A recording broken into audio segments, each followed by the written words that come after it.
Assalamu alaikum, to barkanku dai. So a video na farko da na yi na wato Avive wato KYC nasu na farko kenan.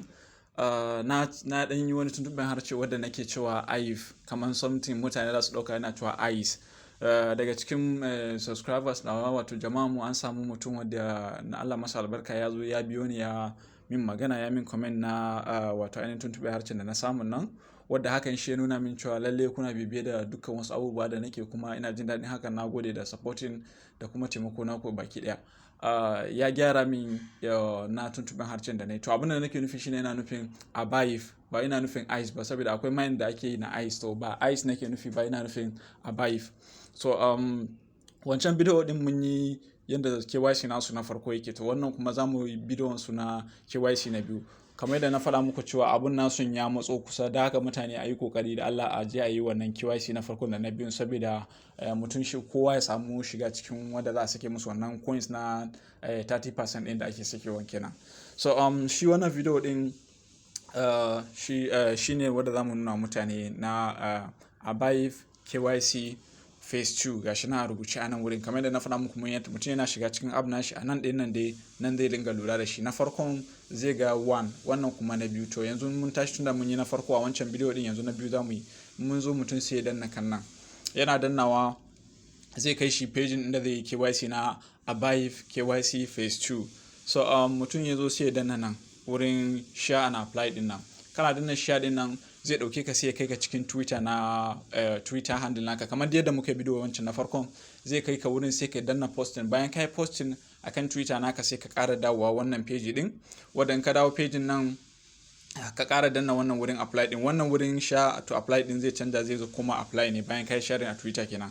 Kana dawowa in ka danna wurin apply zai shigo maka pejin ka kamar haka. So abubuwa guda biyu da nake so mutane su lura da shi anan shine, in har mutum ya shigo wannan page din na yin KYC Phase Two din nan, ya zo ya ga wannan wurin wallet address in babu komai a ciki, to hakan yana nufin cewa sai ya tafi cikin OKX ya je ya adin na Avive din nan a cikin OKX tukunna kafin ya zo ya yi.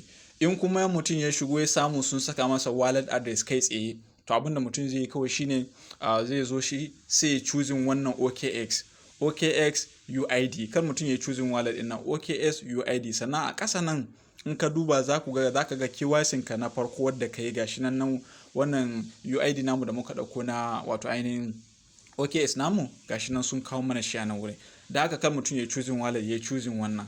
So na ce dama in mutum ya zo ya samu an saka masa wallet address kai tsaye, sai ya choosing OKX sai danna apply. Yana danna apply shi kenan KYC na shi ya riga da yayi. So in kuma mutum ya zo ya samu nan wurin babu wallet address, abinda mutum zai yi shine zai yi minimizing ya sauka sai ya shiga cikin OKX na shi.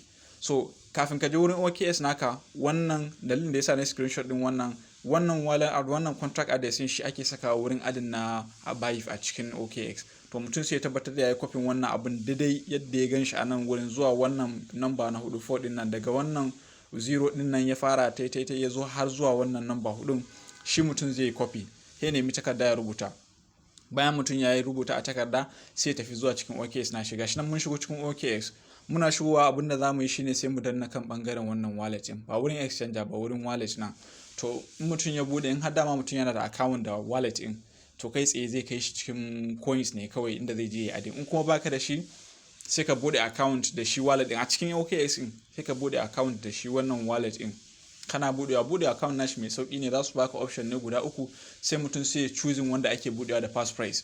In sun baka wannan passphrase din, ka yi screenshot nashi ka ajiye. Kowa ya san muhimmancin passphrase tunda muna mining, so in mutum sai ya ajiye. Yana ajiyewa ya yi screenshot ya ajiye, sai ya ci gaba ya bude wato ainihin shi wato ainihin bangaren wannan wallet din.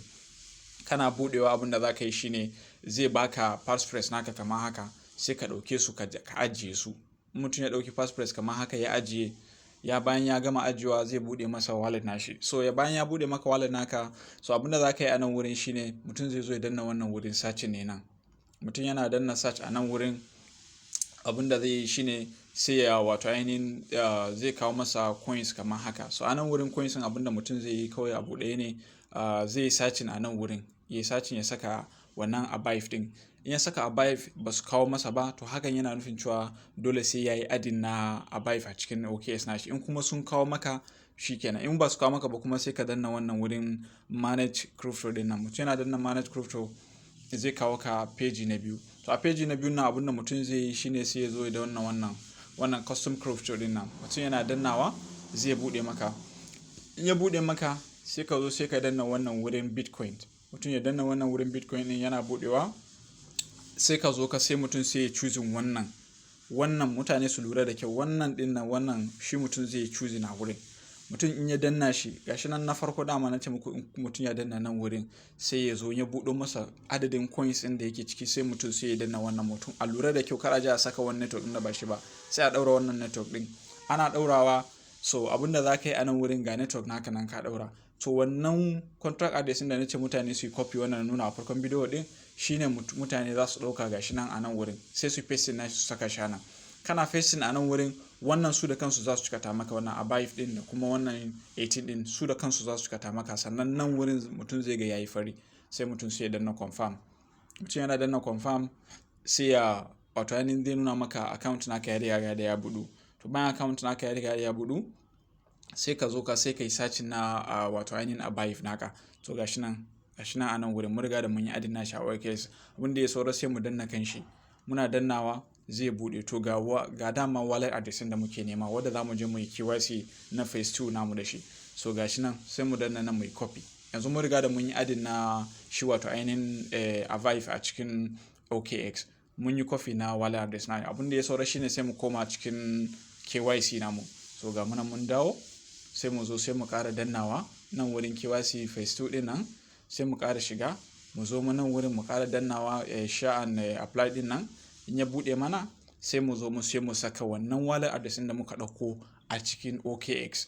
Muna saka shi sai mu zo sai mu zabi wannan. Na ce kar a zabi wallet address, mu zabi wannan OKX.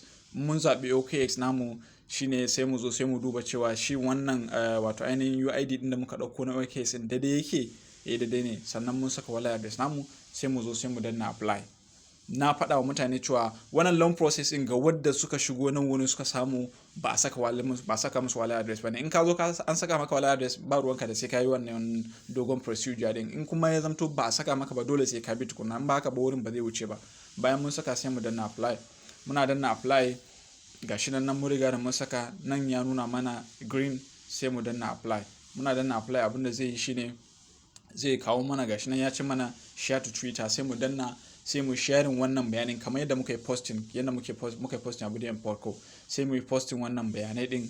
Muna posting wannan bayanan a cikin Twitter handle namu shikenan mun riga da mun yi KYC. To gashi nan wurin kun gani ga wannan UID namu ga kuma wallet address namu wanda muka dauko a cikin OKX. To KYC namu ya riga da ya kammalu. Gashi nan KYC phase 2 application submitted. Gashi nan suna faɗa mana cewa mun riga da mun yi duk wani abin da ya kamata a yi. Za ka sai mu saurare su za su waiwace mu da wasu bayanai. So yadda ake yin KYC na shi wannan KYC phase 2 na biyu kenan, daga wannan mutum ya riga da ya tsallake. Da haka to mutane in kuma mutum bai yi KYC phase 1 da phase 2 ba za su tura masa coins 30% nan ba. Da haka mutane a samu a yi KYC na a kalli wannan video daga farko har ƙarshe, sannan a mana share nashi a yi like kuma mutum sabon zuwa ne ya mana subscribe.